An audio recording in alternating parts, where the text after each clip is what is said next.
Assalamualaikum. Waalaikumsalam warahmatullahi wabarakatuh.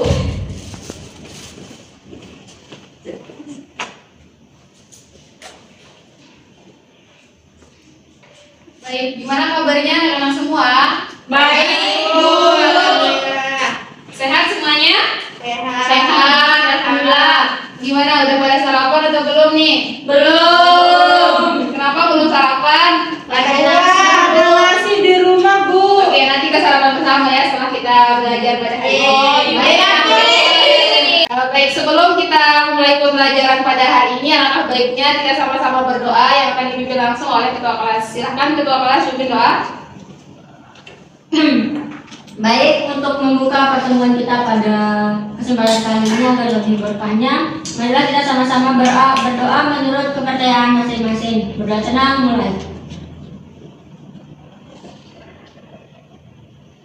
Berdoa selesai. Yang hadir hari ini teman-temannya? Hadir semua, Bu.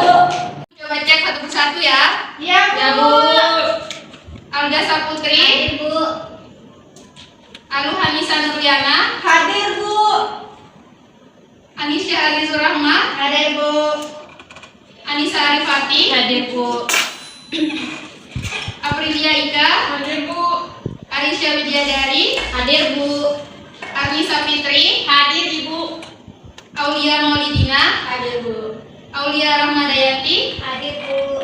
baik Nabila. Hadir, Bu. Oke, baik semuanya pada hadir ya. Bagaimana dengan materi yang minggu lalu? Apakah masih ada yang perlu ditanyakan atau masih ada yang perlu didiskusikan lagi? Tidak ada, Bu. Tidak, Bu. Berarti semuanya sudah pada paham ya terkait dengan materi yang minggu lalu? Tidak, Bu. Baik, sekarang kita akan lanjut ke materi selanjutnya. Tapi di sini sebelum Ibu lanjut ke materi sebelumnya, Ibu mau nanya kepada kalian semua. Baik, di sini Ibu ada sebuah gambar yang perlu kalian amati.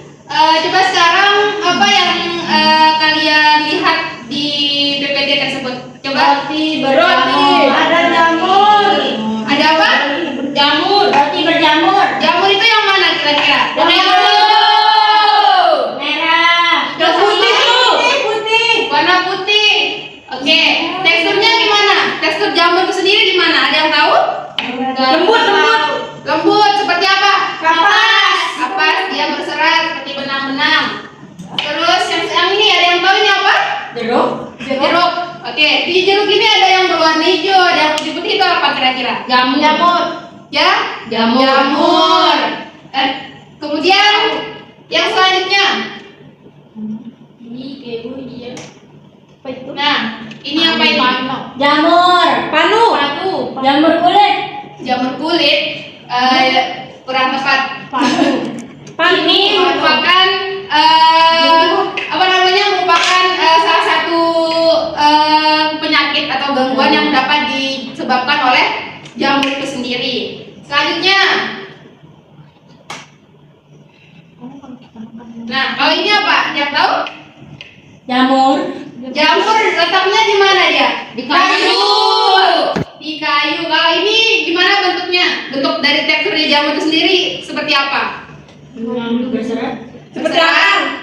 Seperti akar, apalagi? Seperti salju. Seperti salju? Lembut. Iya, dia lembut. Nah, di sini baik itu pada roti, tadi pada jeruk, pada kayu ini merupakan salah satu bagian dari jamur itu sendiri yang disebut dengan hifa.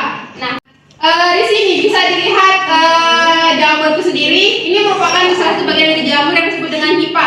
Nah, kumpulan dari hifa ini itu yang disebut dengan miselium. Oke.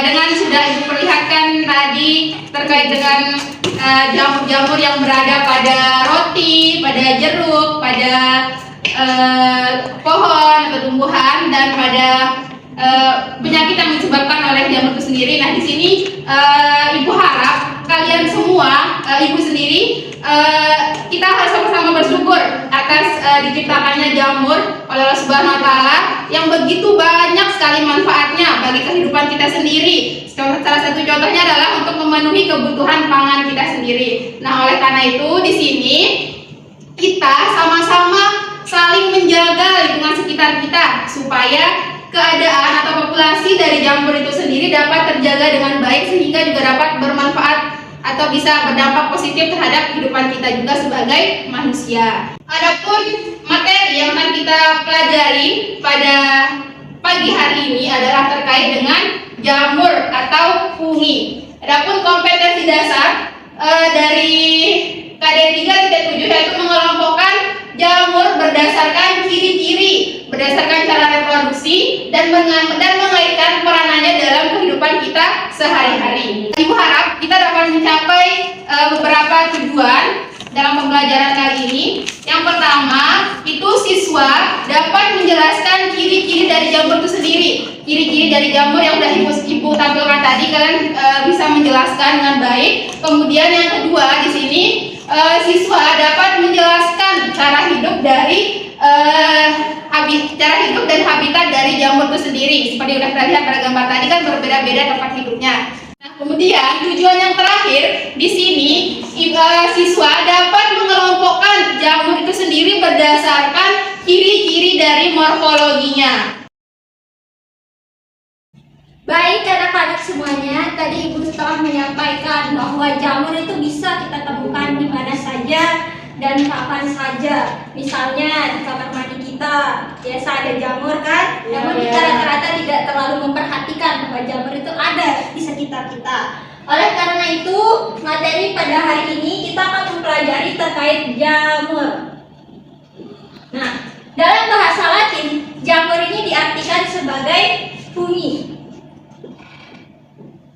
Jadi, nama lain dari jamur adalah fungi. Nah, jamur ini dikelompokkan dalam kingdom tersendiri. Nah, pada pertemuan sebelumnya kita telah mempelajari terkait kingdom protista. Nah, sekarang kita akan mempelajari terkait kingdom jamur.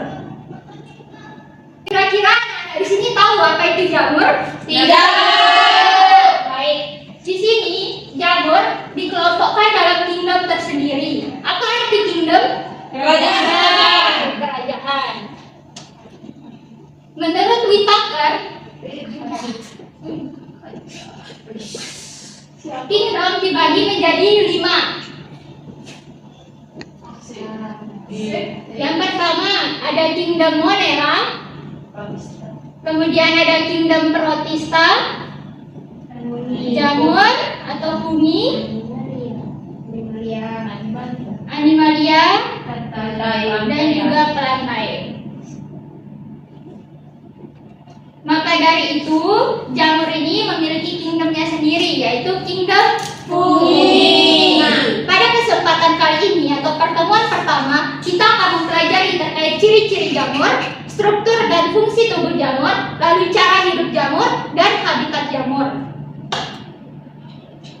Nah, Ibu ingin kalian sedikit mengulas kembali nih. Misalnya kalau kalian ke pasar, apakah kalian pernah melihat jamur yang dijual oleh orang? Kira-kira jamur apa yang dijual di pasar itu? Jamur Oke, tadi Alisa menyampaikan ada jamur tiram, jamur kandung, jamur enoki. Terus Lisa. Oke, enoki. Lagi satu jamur apa? Jamur kuping. Jamur kerang juga ada kan di pasar? Ada.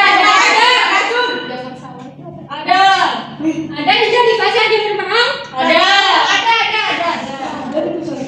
Berdasarkan jamur yang telah anak-anak ketahui di lingkungan sekitar kita, contohnya tadi di pasar dapat ditemukan jamur tiram, jamur enoki, kuping, dan nerang. Nah, berdasarkan keempat jamur ini, kira-kira dari warnanya dulu nih, apakah warna dari jamur itu bagaimana? Putih. Putih yang pertama, putih warnanya. Kemudian coklat. Coklatan. Ya, bulu kecoklatan. Dari warna jamur-jamur ini, kira-kira ada nggak jamur yang berwarna hijau? Ada. Ya, benar Kamila. Jamur yang berwarna sangat mencolok atau berwarna-warni itu di pasar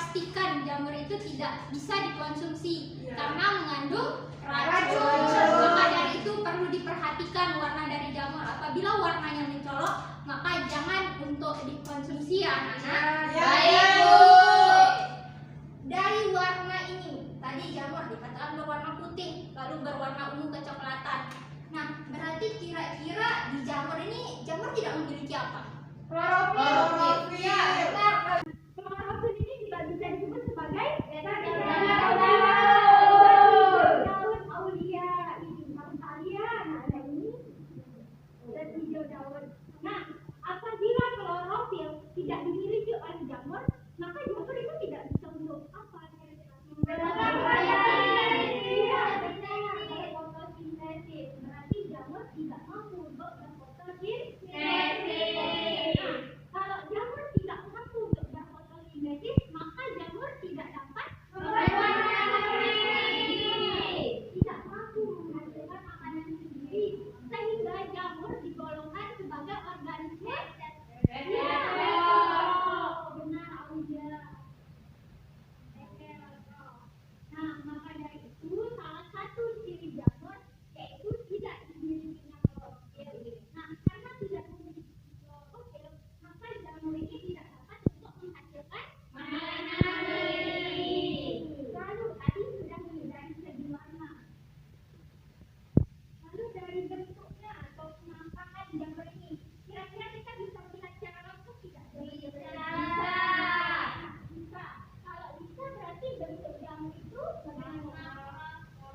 Ya, makroskopik. Makroskopik atau dapat dilihat oleh mata telanjang. Nah, lalu tadi untuk gambar di awal ada gambar jamur pada roti yang sudah mati. Nah, itu bisa kita lihat secara langsung bentuk gambar. Oke, kalau tidak bisa dilihat secara langsung oleh mata, disebut mikroskopik. Mikroskopik. Nah, yang kita dapat nih dua jenis jamur. Kemudian kira-kira ada nggak hal lain yang harus diketahui dari jamur? Tadi sudah nih yang pertama dari warnanya, lalu tidak bisa menghasilkan makanan sendiri, lalu ada yang berbentuk makroskopik dan mikroskopik. Nah, yang ketiga, jamur tadi kita bisa temukan kan karena mandi bisa. Itu misalnya faktornya karena apa? pH-nya tinggi. Nah, berarti kalau lembab itu bisa ditemukan. Lalu tadi Nazila juga mengatakan bahwa menemukan jamur ada di kain-kain dia. Nah, berarti itu jamur juga bisa tumbuh di sekitar tumbuhan selain di taman. Jadi bisa dipastikan bahwa jamur itu bisa tumbuh di mana saja atau disebut sebagai kosmopolitan. Apa tadi artinya kosmopolitan? Tepuk tangan dulu.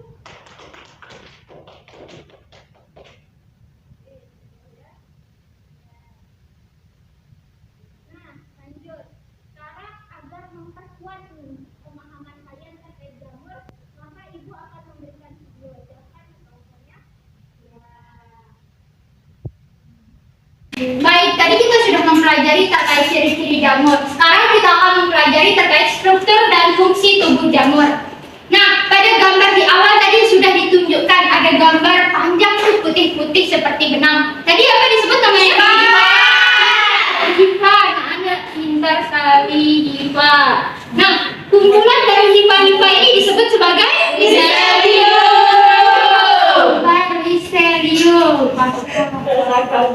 Nah, hifa ini berbentuk seperti benang halus. Jadi teksturnya itu halus. Ketika hifa-hifa ini berkumpul, maka akan membentuk anyaman. Nah, anyamannya itulah yang disebut sebagai miselium.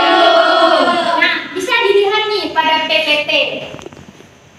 Tadi juga di awal dipaparkan ya, ada gambar tuh, ada jamur di roti yang sudah basi. Nah, kira-kira bagaimana jamur ini bisa menempel di roti itu?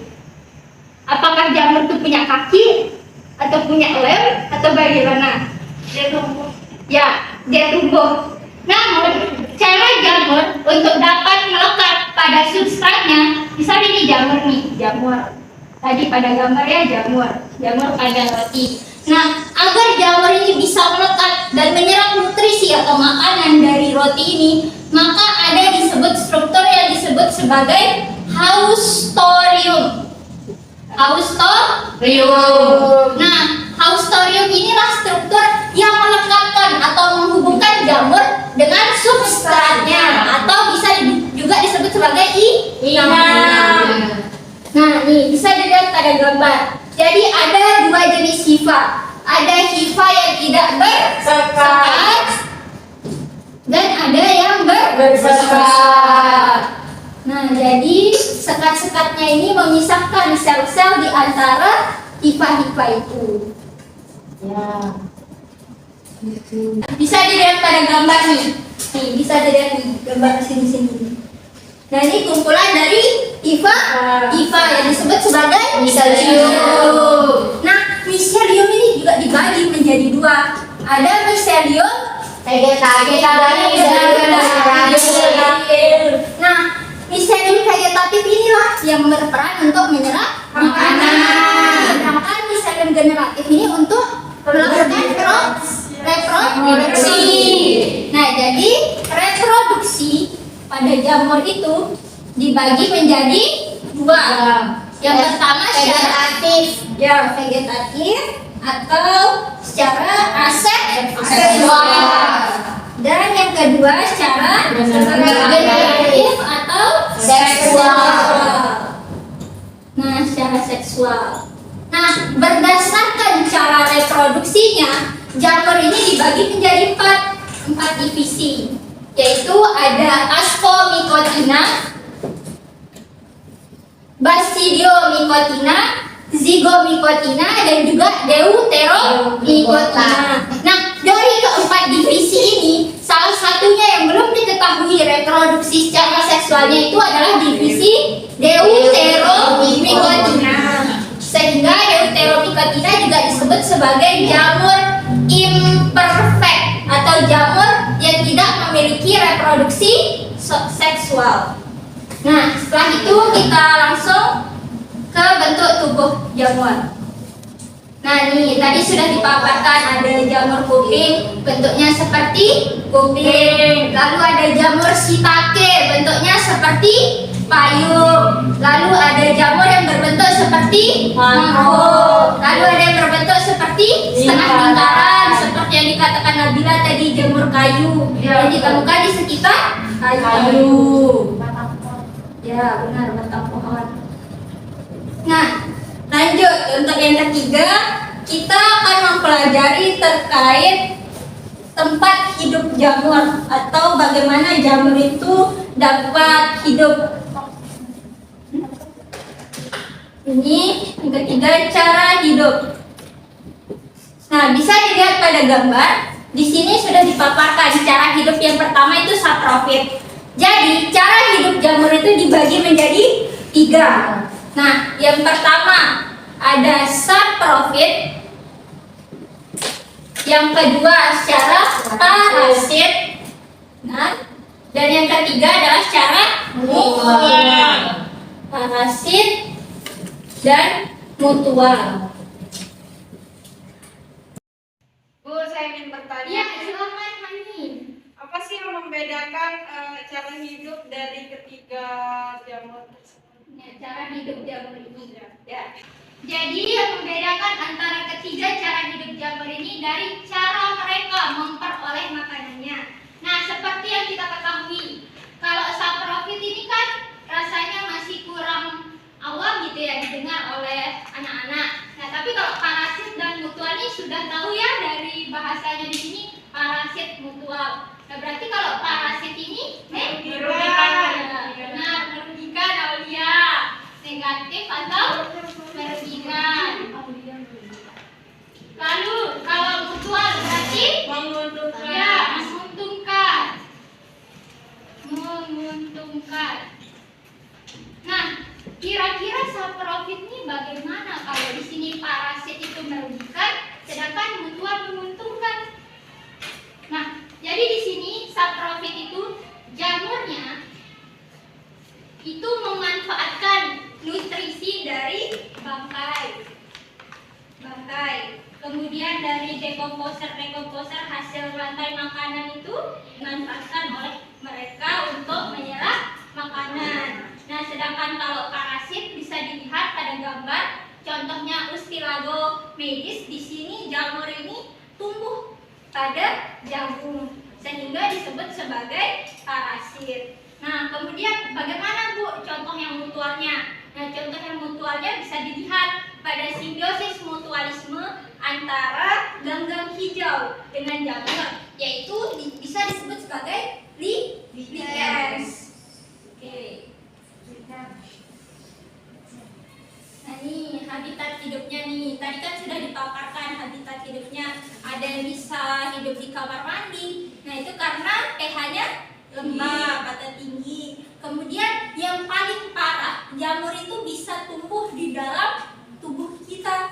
Nah, tadi contohnya pada yang pertama penyakit paru. Nah, contoh kedua ada lagi nih, yaitu otomikosis. Nah, di mana jamur ini tumbuh di telinga manusia. Nah, biasanya ini terjadi jika saat kita selesai mandi itu kita kurang membersihkan air-air yang ada di telinga kita, sehingga jamur itu bisa terus tumbuh di telinga kita. Maka dari itu penting untuk menjaga kebersihan itu. Nah, berdasarkan cara reproduksi seksualnya tadi sudah diketahui ya bahwa jamur itu dibagi menjadi 4 divisi. Dapat dilihat pada gambar, yaitu ada zygomycotina, basidiomycotina, ascomycotina, dan juga deuteromycotina.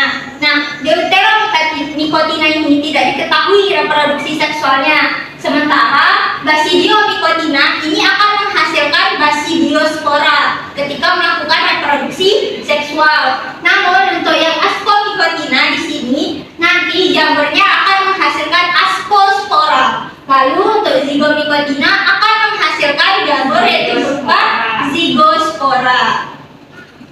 Ya, baik agar lebih tertanamnya konsep terkait jamur atau tinggam jamur ini, maka ibu akan membagikan LKPD kepada kalian. Namun jika kurang terlihat juga di LKPD, kalian juga bisa memanfaatkan HP kalian. Di sana ibu telah mengirimkan LKPD pada WhatsApp grup kita. Nah, jadi di sini ibu akan membagikan LKPD-nya.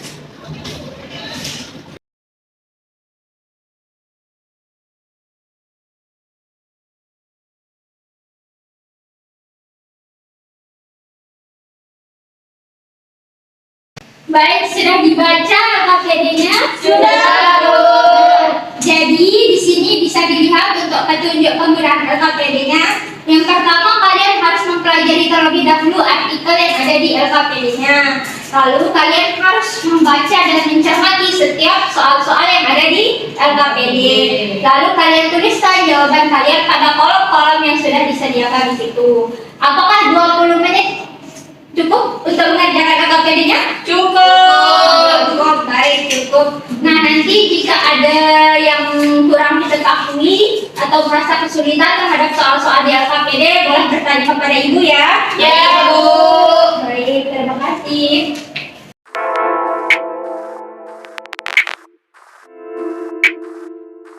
Apakah anak-anak sudah selesai mengerjakan LKPD-nya? Sudah, Bu.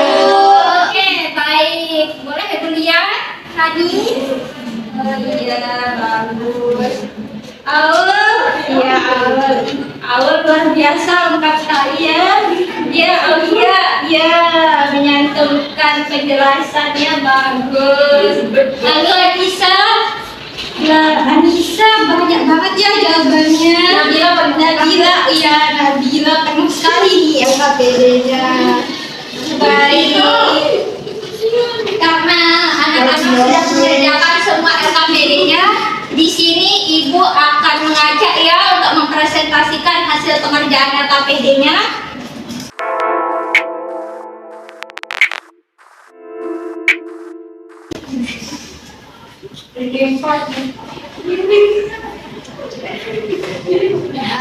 Assalamualaikum warahmatullahi wabarakatuh. Di sini saya akan mempresentasikan jawaban yang pertama, ciri masing-masing dari divisi fungi. Yang pertama zygomicota, dia itu hifanya bersekat. Kemudian ascomycota menghasilkan ascospora. Yang ketiga basidiomycota menghasilkan basidiospora. Yang keempat deuteromycota tidak memiliki reproduksi seksual. Kemudian soal nomor 2, sel-sel penyusun tubuh jamur makroskopis memanjang membentuk benang disebut hifa. Yang kedua, hifa bercabang-cabang membentuk jaringan disebut miselium. Kemudian alat perkembangbiakan jamur baik seksual maupun seksual disebut spora. Demikian. Baik, terima kasih Anissa. Oke, Anissa sudah luar biasa. Tepuk tangan dulu untuk Anissa. Selanjutnya yang maju untuk menjelaskan adalah baiklah, berdasarkan soal yang ada pada LKPD, di sini saya mengidentifikasi bahwa gambar nomor 1 merupakan gambar dari Basidiomycota, kemudian gambar 2 merupakan Ascomycota, gambar 3 merupakan Deuteromycota, dan gambar terakhir merupakan Zygomycota. Adapun simbiosis jamur dengan organisme lain yang ada pada LKPD, gambar 1 dan 2 merupakan gambar dari mutualisme. Sekian. Ya, luar biasa. Tepuk tangan untuk Aulia.